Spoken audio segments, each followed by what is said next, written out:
अस्सलामुअलैकुम। Capital special के साथ मैं हूं इरफान समूर।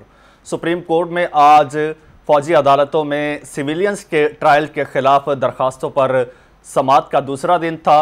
कल ये बेंच बना, 9 रुकनी बेंच था और बेंच बनते ही जस्टिस काजी फायज ईसा बेंच से अलग हो गए और उनके साथ फिर जस्टिस सरदार तारिक मसूद साहब भी अलग हो गए, जिसके बायस बेंच टूट गया और थोड़ी देर बाद 7 रुकनी बेंच दोबारा तश्कील दिया गया और उस बेंच ने समाअत का आगाज़ किया।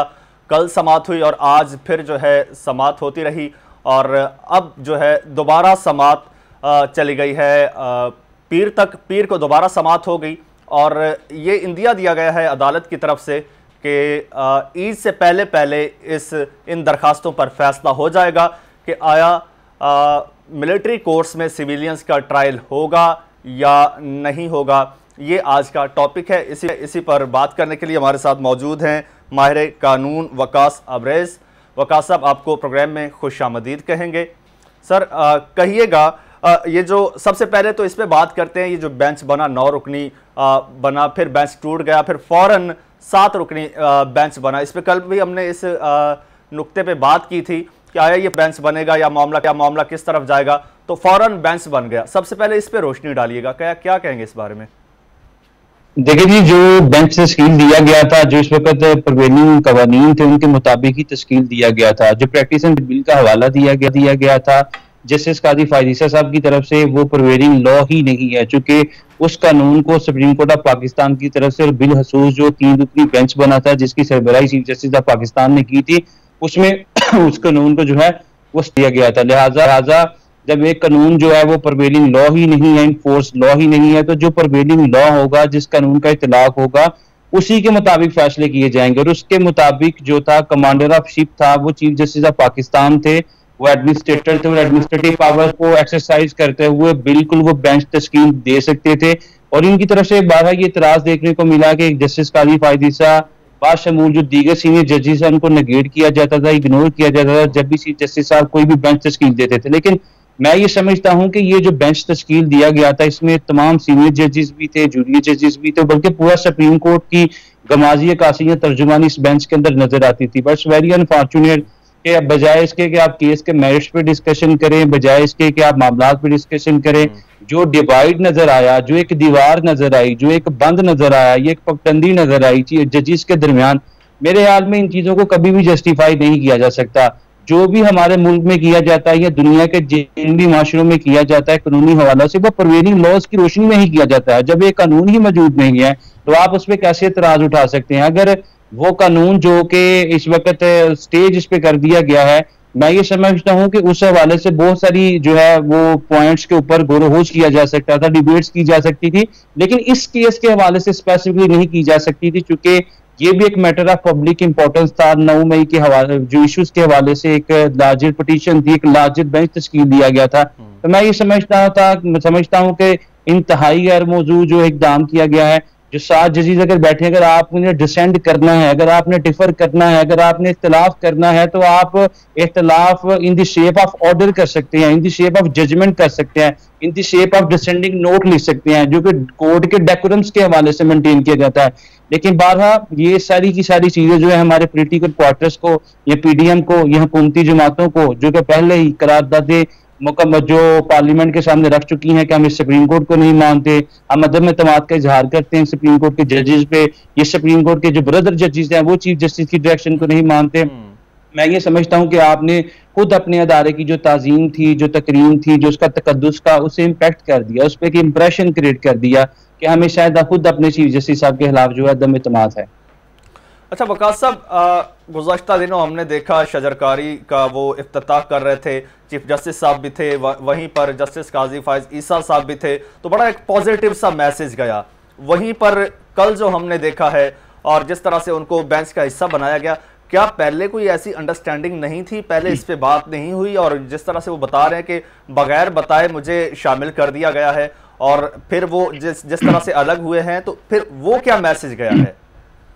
देखिए, दोनों तरह की चीजें की जाती हैं। जब भी किसी जज साहब को चीफ जस्टिस ऑफ पाकिस्तान बतौर एडमिनिस्ट्रेटिव पावर एक्सरसाइज करते हुए किसी जज को किसी भी बेंचमैन का नाम शामिल करते हैं, तो उनको बताया जाता है कि फलां केस के हवाले से कल हियरिंग फिक्स कर दी गई है और आप उस बेंच का हिस्सा हैं, आपने भी वो हियरिंग अटेंड करनी है, ताकि जो भी जज है, जो भी कवानीन के हवाले से या लॉ पॉइंट्स डिस्कशन होने हैं, कई जजेस उसको देख भी लेते हैं कानून की किताब को, आल दो के ये प्रज्यूम किया जाता है कि laws comes from the sleeves and the clause of the जजेस, लेकिन फिर भी अल्टीमेटली उनको लॉज देखने पड़ते हैं। लेकिन आप तमाम प्रेपरेशन करने के बाद, एक बेंच का हिस्सा बनने के बाद, जब मीडिया है, लाओ लश्कर और तमाम आपको लॉ एनफोर्समेंट एजेंसीज देख रही हैं, आपके मुल्क का मीडिया देख रहा है, तो आप उसके बाद ये इंप्रेशन देते हैं कि शायद चीफ जस्टिस साहब की तरफ से जो इकदाम किया गया है वही कानूनी नहीं है, वही आईनी नहीं है।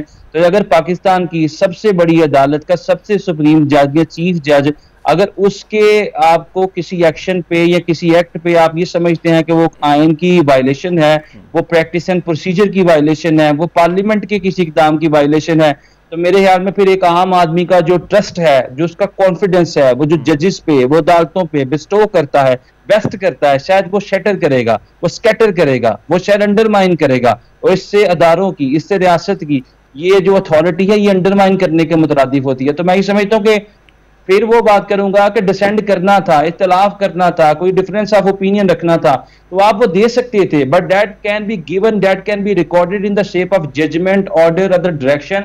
लेकिन फिर भी अभी जो उनकी तरफ से अभी डिसेंडिंग नोट लिखा जाएगा या ऑर्डर लिखा जाएगा, वो मेरे ख्याल में इन राइटिंग हमारे पास आ जाएगा, और फिर हम उस पर देखेंगे कि कौन से इतराज उठाएगी। अगर आपको याद होगा, अब्दुल सत्तार खान साहब के साथ हमने जो इस पे बड़ी लॉन्ग डिबेट्स भी कर चुके हैं, जो इलेक्शन कमीशन की डेट्स के फिक्सेशन के हवाले से जो एक बेंच बना था, 9 रुकनी, फिर 7 रुकनी, फिर 5 रुकनी, फिर टूटा 3 रुकनी, 3 जजेस ने फैसला दिया था, उस पर जो तमाम पीडीएफ की जो जमातें थी यकसुई के साथ वो यक जुबान या हम आवाज नजर आई थी, और उन्होंने कहा था कि हम इस सुप्रीम कोर्ट को नहीं मानते।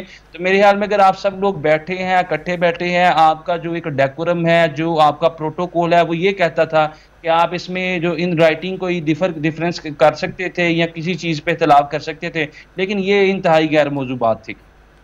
ठीक है वकास अब्रेज साहब, इस कंपोजिशन पे, बेंच के कंपोजिशन और फिर प्रोसीडिंग पे मज़ीद बात भी करेंगे। अभी सीनियर तज्ज़ियाकार अब्दुल सत्तार खान साहब हमारे साथ मौजूद है, उनसे बात कर लेते हैं। सत्तार साहब, कहिएगा कि ये बेंच बना है और ये अदालती कार्रवाई बाद में होती है, लेकिन हुकूमती ऐवानों में हुकूमत के लोग जो है वो पहले ही इसको मुतनाज़ा बना देते हैं।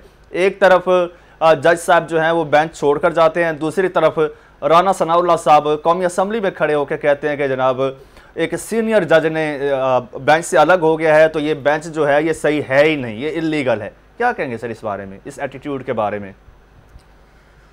देखें इरफान साहब, वो मसला पब्लिक का भी होगा, मसला सियासी जमातों का भी होगा, लेकिन उससे बड़ा मसला है इस्टेब्लिशमेंट का। इस्टेब्लिशमेंट सिर्फ फौज नहीं होती, इस्टेब्लिशमेंट के बहुत से और कंपोनेंट्स भी होते हैं, उसकी अज़ाई तरकीबी क्या होती है, रेसिपी क्या होती है। तो ये इस्टेब्लिशमेंट की एक आपस में, क्योंकि इस्टेब्लिशमेंट का एक हिस्सा बहुत ताकतवर हिस्सा है जिस पे फौज मुश्तमिल है, वो इस वक्त ज़मान पार्क में जो साहब रहते हैं उनके साथ नहीं है वो, लेकिन सुप्रीम कोर्ट भी और सुप्रीम कोर्ट के जजेस भी और सुप्रीम कोर्ट के चीफ जस्टिस भी माजी में इस्टेब्लिशमेंट का हिस्सा रहे हैं। अब ये इस्टेब्लिशमेंट की लड़ाई है आपस में, विद इन द इस्टेब्लिशमेंट जो तगड़ा एलिमेंट है वो हुकूमत की तरफ है, जिसमें फ़ौज एक बहुत बड़ा एलिमेंट है। सिर्फ फ़ौज नहीं इस्टेब्लिशमेंट होती, इस्टेब्लिशमेंट के अज़ाए तरकीबें बहुत सारे होते हैं। वो अलग बात है कि फ़ौज एक बहुत बड़ा ताकतवर कंपोनेंट, ताकतवर हिस्सा होता है। तो ये उसकी लड़ाई है जिसमें सुप्रीम कोर्ट बैठ रही है, जो ज़मान पार्क से जिनका ताल्लुक़ है, तहरीक इंसाफ के साथ ताल्लुक़ है, उनके पास बैठ रही है, और जो सुप्रीम कोर्ट में ही कोई और जजेस हैं जो हुकूमत की तरफ बैठ रही है। एक आम बंदा, वकास की तो पूरी अंडरस्टैंडिंग है, वो तो बनफ़से नफीस इन सारे मामलात को जानते हैं, लेकिन हम जैसा बंदा जो ले मैन होता है, जिसको कानून का नहीं पता होता, जिसको आइन का नहीं पता होता, जिसको कानून और आइन की शिकों का नहीं पता होता, ना प्रोविजन का पता होता है, ना वो आइन और कानून की तशरीह कर सकते हैं, लेकिन जब वो सुप्रीम कोर्ट जिस तरह के मामलात हुए हैं, जब वो सुप्रीम कोर्ट की तरफ देखते हैं तो उन्हें पता होता है कि उमर अता बंदयाल चीफ जस्टिस किस तरफ बैठेगा। वो तहरीक इंसाफ की तरफ बैठेगा। दूसरे जो जजेस हैं जो छोड़ के गए हैं वो किस तरफ बैठेंगे, वो हुकूमत की तरफ बैठेंगे। अब जब कानून की तशरीह इस तरह से होनी शुरू हो जाए कि एक अंडरस्टैंडिंग ले मैन की डेवलप हो जाए कि वो वक्त आने से पहले, क्योंकि अगर चीफ जस्टिस उमर अता बंदियान ने फैसला करना तो वो तो तहरीक इंसाफ के हक में फैसला करेगा, और जो दूसरे बंदे अगर डिसेंटिंग नोट आया है तो वो हुकूमत की फेवर में करेगा। तो ये इस तरह की अंडरस्टैंडिंग ले मैन की कानून के हवाले से जब हो तो समझो कि काम तकरीबन तबाह हो चुका हुआ है। कोई अंडरस्टैंडिंग नहीं है, जिसको कहते हैं ना कानून और आइन की तशरीह करना फिर उसके मुताबिक फ़ैसला करना, वो पाकिस्तान में शायद पाकिस्तान की किस्मत में लिखा ही नहीं हुआ। यहाँ होती है पसंद और नापसंद के साथ चलना होता है। सुप्रीम कोर्ट का एक हिस्सा तहरीक इंसाफ के पास बैठा हुआ है और दूसरा हिस्सा वो हुकूमत के पास बैठा हुआ है। अब सुप्रीम कोर्ट खुद और सुप्रीम कोर्ट के चीफ जस्टिस हो या सुप्रीम कोर्ट के जजेस हों, वो जिस तरह से चीज़ प्रिटेंड कर रहे हैं, जिस तरह से एक्सपोज होते जा रहे हैं, वो एक लेमैन की अंडरस्टैंडिंग के लिए काफ़ी हैं। अब ये होता था कि केस जब शुरू होता था, ये वकास भी इस चीज़ को जानता होगा कि जब उस केस शुरू होता था तो इंतज़ार किया जाता था कि प्रोसिक्यूटर कौन से दलाइल लेके आएगा, प्रोसिक्यूटर कौन से एविडेंस लेके आएगा, प्रोसिक्यूटर क्या चीज़ लेके आएगा, फिर डिफेंस काउंसिल उसके जवाब में क्या चीज़ लेके आएगा। उसके बाद हमारी अंडरस्टैंडिंग बनना शुरू होती थी कि या प्रोसिक्यूटर मजबूत जा रहा है या डिफेंस काउंसिल मजबूत जा रही है। लेकिन यहाँ पर तो अंडरस्टैंडिंग वो केस शुरू होने से पहले हो जाती है लोगों की। बड़े आराम से कह दिया जाता है कि इस चीफ जस्टिस ने फैसला करना तो ये किसके हक में करेगा, और इन जजेस ने अगर फैसला करना हुआ या डिसेंटिंग नोट देना हुआ तो किसके हक में देगा। जब ये अंडरस्टैंडिंग डेवलप हो जाए और ये बिल्कुल जैसे दीवार पे लिखी हुई तहरीर नहीं होती जो नज़र आ रही होती है, वो उस तरह से बन गया कि इसको उसके मेरिट पे और डी मेरिट पे वही बंदा जा सकता है जिसको कानून की अंडरस्टैंडिंग है। वो भी इस बात को समझता है कि हमारे यहाँ कानून और आइन की तशरीह जिस तरह से हो रही है, जिस तरह से फैसले हो रहे हैं, वो एक सियासी तौर पे तकसीम शुदा कौम नहीं होती। तो सुप्रीम कोर्ट भी सियासी बुनियादों पे तकसीम हो चुकी हुई है और उससे ऊपर जो इस्टेब्लिशमेंट बैठी हुई है वो भी तकसीम है। अब ये टीयर्स बाय टीयर्स लेयर होती है ना कि ये एक लेयर है, इसके ऊपर दूसरी लेयर है, तीसरी लेयर है, तो ये तकसीम हुई है। बड़ी पोलराइज किस्म की सिचुएशन में हम बैठे हुए हैं। इस पे मेरिट पे अगर कोई ये कहता है कि जी सुप्रीम कोर्ट का ये फैसला मेरिट पे होगा तो मैं समझता हूँ कि शायद वो ख्वाब देख रहा है, चाहे वो तहरीक इंसाफ के हक में हो चाहे तहरीक इंसाफ के खिलाफ हो। एक चीज़ अंडरस्टूड हो गई है कि आपने उस तरह से नहीं करना। एक सपोर्टर होता है, किसी भी जमात का सपोर्टर होता है, वो वोट डालता है, कोई किसी जमात को डालता है, कोई किसी जमात को डालता है, समझ आती है कि उसने अपना सियासी किरदार अदा करना है। सुप्रीम कोर्ट ने किसी किस्म का कोई सियासी किरदार नहीं अदा करना होता, इस्टेब्लिशमेंट ने करना होता, वो शुरू दिन से कर रही है। उनका तो सियासत के बगैर कोई उठना बैठना है ही नहीं पाकिस्तान में। अब ये जो बेंच की तश्कील है, सबसे बड़ी बात है कि ये सिर्फ ये वकास मुझसे ज़्यादा जानता होगा कि बेंच की तश्कील पाकिस्तान में हमेशा से मुतनाज़ा चीज़ रही है। कई दफ़ा ये नोटिसेबल हो जाती थी, कई दफ़ा नहीं होती थी। बेंच की तश्कील इस तरह से करना कि इतने जजेज़ हैं, पता होता था कि भाई इतने जजेज़ जो है ना वो इस चीज़ पर इस तरह का फैसला देंगे, उसी तरह से बेंच की तश्कील होती थी। अब वही चीज़ जो है ना वो ज़्यादा एक्सपोज होना शुरू हो गई है, वो खुल के सामने आ गई कि एक आम बंदे का, ये देखें ना, एक आम बंदे की क्या अंडरस्टैंडिंग है। वो कहता है जज कौन कौन है इस बेंच में, वो बताते हैं ये जज है, उन्हें कहा ये तो तहरीक इंसाफ के हक में जाएंगे। अच्छा जी जज अगर ये नहीं है तो ये जज है, तो वो कहेंगे यार ये तो हुकूमत के हक में फैसला जाएगा। अब इस तरह से कानून और आइन की तशरीह सुप्रीम कोर्ट की जो प्रोसीडिंग्स होती हैं उस तरह से बाहर आएँ तो ये बदकिस्मती होती है ना। सियासी तौर पर जो लोग होते हैं जिन्होंने वोट डालना होता है पसंद और नापसंद की बुनियाद पे, वो तो अपनी जगह पे जस्टिफाइड है। एक बंदा नून लीग को पसंद करता है, दूसरा तहरीक इंसाफ को पसंद करता है, तीसरा पीपल पार्टी को पसंद करता है, चौथा किसी और को पसंद करता है। ये उनका राइट है, उनकी पसंद है। बट सुप्रीम कोर्ट या सुप्रीम कोर्ट के जजेस या सुप्रीम कोर्ट की प्रोसीडिंग अगर उन बुनियादों पर तकसीम होना शुरू हो जाए तो ये बदकिस्मती होती है। ये बहुत बड़ी बदकिस्मती होती है जिसका हमें सामना करना पड़ रहा है कि हम बार बार एक बार डोमिनेट करती जा रही है।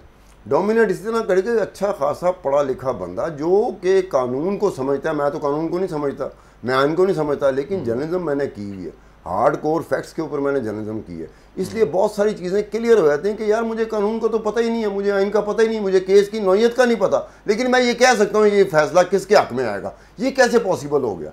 ये इसीलिए पॉसिबल होता है कि आपकी जजेस की पसंद नापसंद वो डोमिनेट करके सामने आना शुरू हो जाती। बड़े आराम से घर बैठे हुए एक ले मैन जो बेचारा पढ़ा लिखा नहीं है, जिस बेचारे को कानून और आइन का नहीं पता, वो बड़े आराम से तसल्ली से आपको बता सकता है कि अगर ये बेंच बना है, इसमें 4 हैं, 5 हैं, 6 हैं, 7 हैं, तो बड़े आराम से कह सकेगा ये भाई तहरीक इंसाफ के हक में फैसला होगा।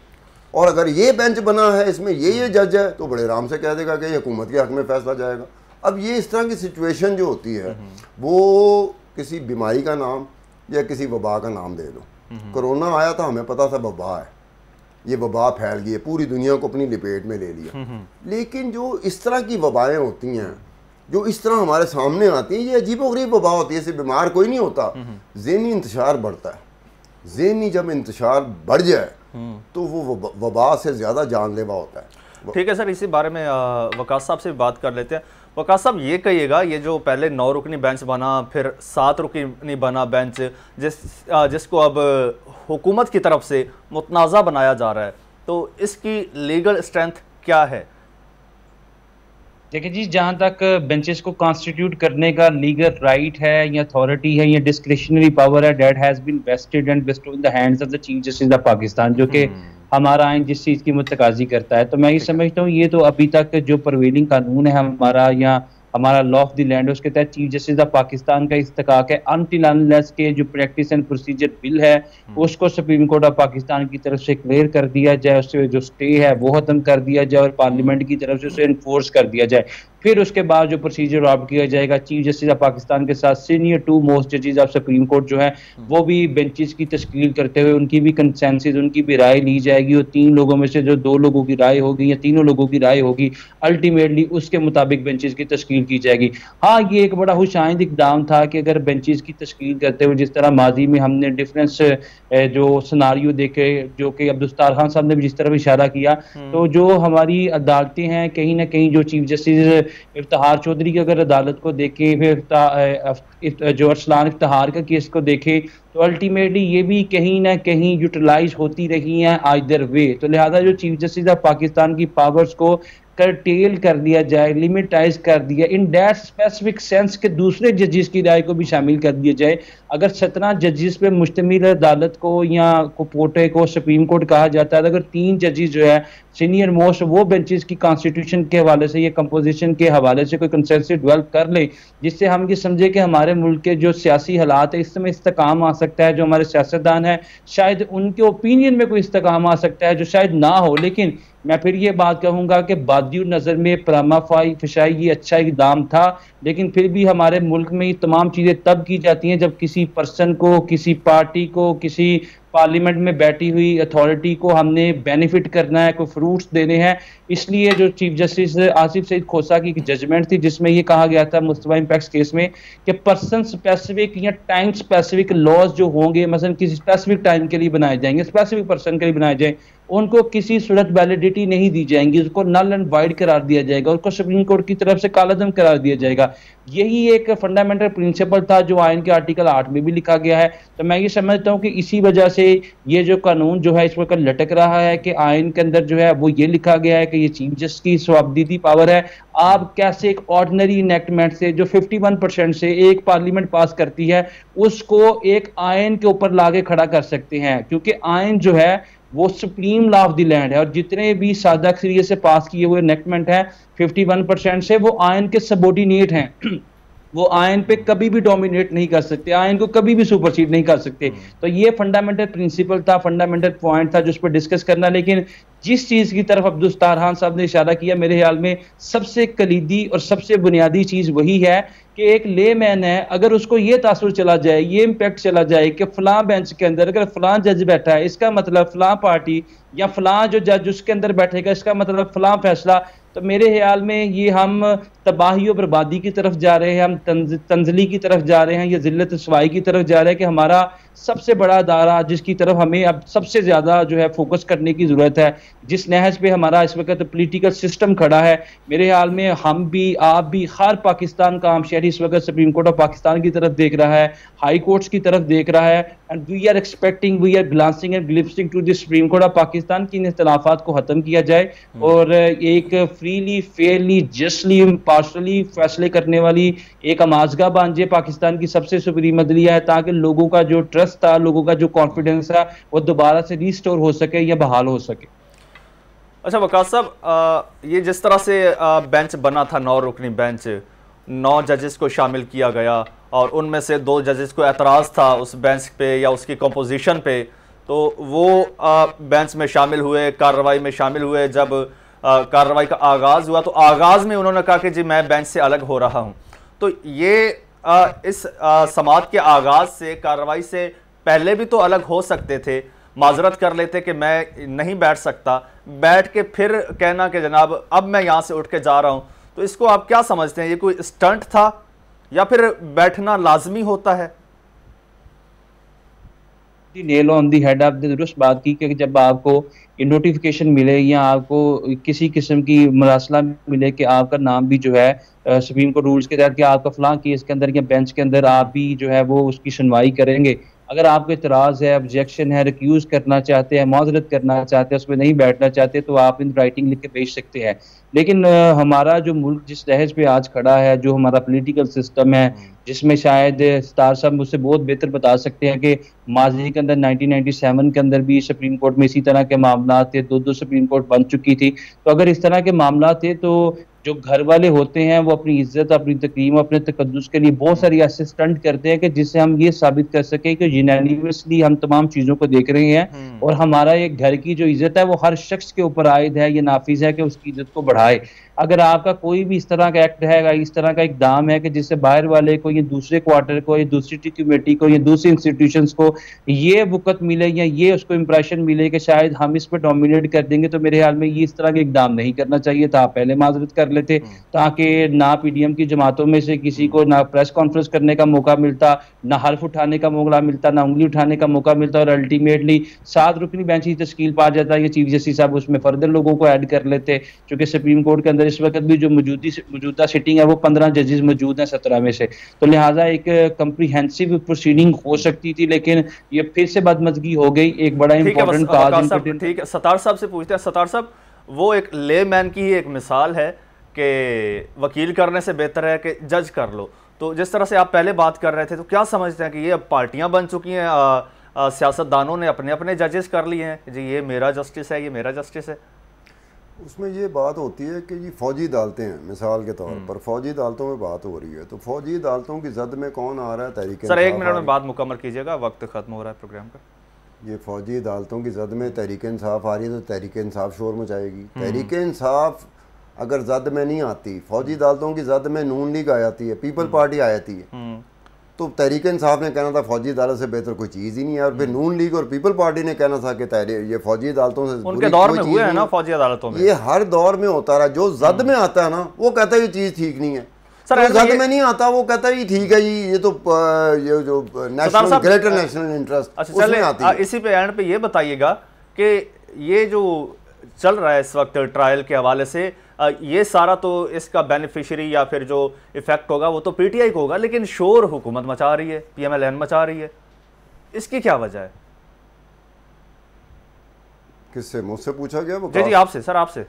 वो वजह वही होगी ना, आज इसकी तरतीब बदल दी जाए, तरतीब बदल जाए। माजी में जाएं तो 1977 में जब जुल्फ़िकार अली भुट्टो का तख्ता उल्टा गया था, फ़ौज आ गई थी, मार्शल लग गया था, ज़िया उल हक आ गया था, तो फ़ौजी अदालतें बनी थी।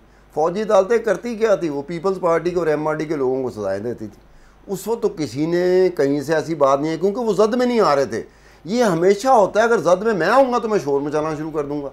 अब ये आपने नहीं देखना, जद में आओगे तो शोर मचाओगे, जद में नहीं आओगे तो आप कहोगे ये ग्रेटर नेशनल इंटरेस्ट में जी फौजी अदालतें जो है ना ये मुल्क का नसीब संवार देंगी, ये मुस्तकबिल संवार देंगी। और जब अगर फौजी अदालतों की जद में आप आ रहे हो तो आप शोर मचा देंगे, देखें जी ये आइन के साथ बड़ी ज्यादती हो रही है, कानून के साथ बड़ी ज्यादती हो रही है। अब इस तरह की सिचुएशन से निकल जाना चाहिए, लेकिन चूंकि आज के आज अगर आज रात जो गुजरती है, सुबह आता है तो पता चलता है कि फौजी अदालतों का टारगेट तो नून लीग और पीपल पार्टी है, तो आप देखिएगा वही शोर नून लीग और पीपल पार्टी मचा रही होगी जो इस वक्त तहरीक इंसाफ मचा रही है। फिर तहरीक इंसाफ ने अपना पॉइंट ऑफ व्यू चेंज कर लेना। उन्होंने कहा नहीं नहीं नहीं, एक बात है, अगर फौजी अदालतें इस काम के लिए बनी है तो बड़ा नेक मकसद है ये, क्योंकि खुद उससे जद से निकल रही हैं। अब ये होता है कि अगर मैंने यही देखना है कि मुझे किस चीज़ से फ़ायदा हो रहा है, किस चीज़ से नुकसान हो रहा है, उसकी बुनियाद पर अगर मैंने बात करनी शुरू कर देनी है तो फिर फ़ायदा तो ना हुआ उस बात का। लोगों को पता चल जाएगा ये अपने नुकसान और फ़ायदे को देख के बात कर रहा है। आपने बात करनी है कैटेगोरिकल टर्म्स में, ब्लैक एंड वाइट होके बात करनी है। 4 महीने बाद, 6 महीने बाद, साल बाद सूरत हाल बदलती है, आपके बयान बदल जाते हैं। सियासतदानों के बयान क्या होते हैं, एक हफ्ता नहीं गुजरता वो देखते हैं अपनी कि आज मुझे क्या चीज़ सूट कर रही है, उस हिसाब से वो बयान देने शुरू कर देता है। उसको ये भी नहीं पता चलता कि पिछले हफ्ते तो मैं इससे बिल्कुल मुख्तलिफ बयान दे रहा था और एक हफ्ते बाद ही मैं कुछ और बयान दे रहा हूँ, और उसके बाद का हफ्ता होता है उसमें बिल्कुल मुख्तलिफ बयान दे रहा होता है। तो ये होता है कि आपने अपने फ़ायदे को देखना होता है कि सियासी तौर पे हमें फ़ायदा हो रहा है, उस हिसाब से आपने बोलना है। सियासी तौर पे हमें नुकसान होना है, उस हिसाब से आप बोलते हो। तो फिर बात तो वहीं पर रहेगी ना। अब आपने अगर इस तरह से चीज़ों को चलाना है तो ये ऐसे ही होगा कि मुल्क जहाँ पे जा चुका है इससे कुछ आगे ही बढ़ चुका होगा मुल्क। ये मुल्क में ये कुछ संभलने वाली चीज़ नहीं है। मुझे वक्ती तौर पे फ़ायदा ज़रूर हो जाएगा, वक्ती तौर पे किसी को नुकसान हो जाएगा, लेकिन ये कि मुल्क ने ओवरऑल संभल जाना है ये नहीं होगा। मतलब मैं आज अपना फ़ायदा देख रहा हूँ, चाहे मुल्क का कुछ रहे ना रहे, मैं अपना फ़ायदा देख रहा हूँ, तो बात तो नहीं ना बनेगी। देखना ये पड़ेगा कि मुल्क का क्या होता है। मुल्क का सब कुछ कहते हैं, हर कोई सियासी जमात सियासतदान उठा के देख लो, मुल्क की बात ना कर रहा हूँ मुझे पकड़ लेना आगे। हर कोई तो यही कह रहा है मैं मुल्क के लिए काम कर रहा हूँ, मैं लोगों के लिए काम कर रहा हूँ, मैं पाकिस्तान के लिए काम कर रहा हूँ। हालांकि वो अपने लिए काम कर रहा होता है। सिर्फ उसके चाहने वाले जो होते हैं ना वो बेचारे फॉलोअर्स होते हैं, उन पे मुझे कई दफ़ा तरस भी आता है कि यार ये मुंह उठा के चल पड़ते हैं विदाउट रियलाइजिंग कि वो कर क्या रहे हैं, उनकी सपोर्ट का फ़ायदा किस तरह उठा रहे होते हैं सियासतदान या सियासी जमातें।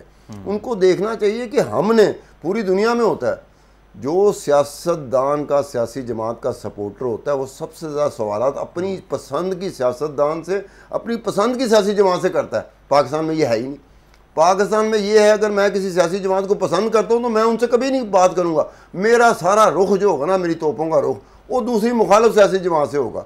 ये पाकिस्तान में बिल्कुल अजीब सी बात है, पूरी दुनिया में ऐसा नहीं है। डेमोक्रेट्स जो होते हैं, जो सपोर्टर होते हैं, वो ज़्यादातर डेमोक्रेट्स की लीडरशिप से सवाल करते हैं कि जनाब आपकी फलानी पॉलिसी इस तरह की थी, अब क्या हुआ। वो ये नहीं करेंगे रिपब्लिकन की तरफ चले जाएँ, और रिपब्लिकन भी अपने ही जो लीडरशिप होती है उससे बात करता है। वो पाकिस्तान एक अजीब मुल्क है बिल्कुल ही, कि जो एक जमात का सपोर्टर है वो अपनी जमात से कभी बात नहीं करेगा, वो अपनी जमात की तारीफ़ें करने पे लगा, उसे यही नहीं पता कि तू तारीफ़ें किस चीज़ की कर रहा है, मुखालफत वो दूसरी जमात की करेगा। हालांकि ये पूरी दुनिया में बात मानी गई है कि मैं जिसका सपोर्टर हूँ, जिसके लिए मेरी सपोर्ट है, मैं उसको पूछ सकता हूँ, मैं जस्टिफाइड हूँ पूछने के लिए, क्योंकि मैं सपोर्ट दे रहा हूँ उसे, मैं वोट दे रहा हूँ। मैं अपनी जमात से पूछूंगा, ये अपनी जमात की बजाय वो जो मुखालिफ जमात है जिसको पसंद नहीं करते उसी से पूछे जा रहे होते हैं, उसी से सवाल करी जा रहे होते। यही सवाल अपनी पसंद की जमात, अपने पसंद के सियासतदान से करना शुरू कर दें तो पाकिस्तान के मामला बहुत हद तक, बहुत पहले वो ठीक होना शुरू हुए थे, एक सिमत में जाना शुरू हुए थे। हमें भी कुछ सियासी मेच्योरिटी आना शुरू हुई थी, हम भी सियासी तौर पर मेच्योर होना शुरू हुए थे। लेकिन अब सियासी मेच्योरिटी क्या है, मेरी पसंद नापसंद चल रही है, उसी को मैं कहता हूँ कि मैं बड़ा सियासी तौर पे मेच्योर हो गया हूँ, सियासी शऊर आ गया। सियासी शऊर ये नहीं होता कि आप अपनी पार्टी को उठाते रहना और दूसरी पार्टी को गिराते रहना। ये कौन कहता है सियासी शऊर? बिल्कुल बिल्कुल, आपने सही बात की। अब्दुल सत्तार खान साहब, वकास, आप दोनों मेहमानों का बहुत शुक्रिया, आपने वक्त दिया। नाजरीन, इस वक्त जो भी फैसला आए वो दुआ है कि हमारे मुल्क के हक़ में आए, हमारे मुल्क के हक़ में वो बेहतर हो फैसला। इसी के साथ प्रोग्राम का वक्त ख़त्म हुआ चाहता है। मुझे इजाज़त दीजिए। अल्लाह हाफ़िज़।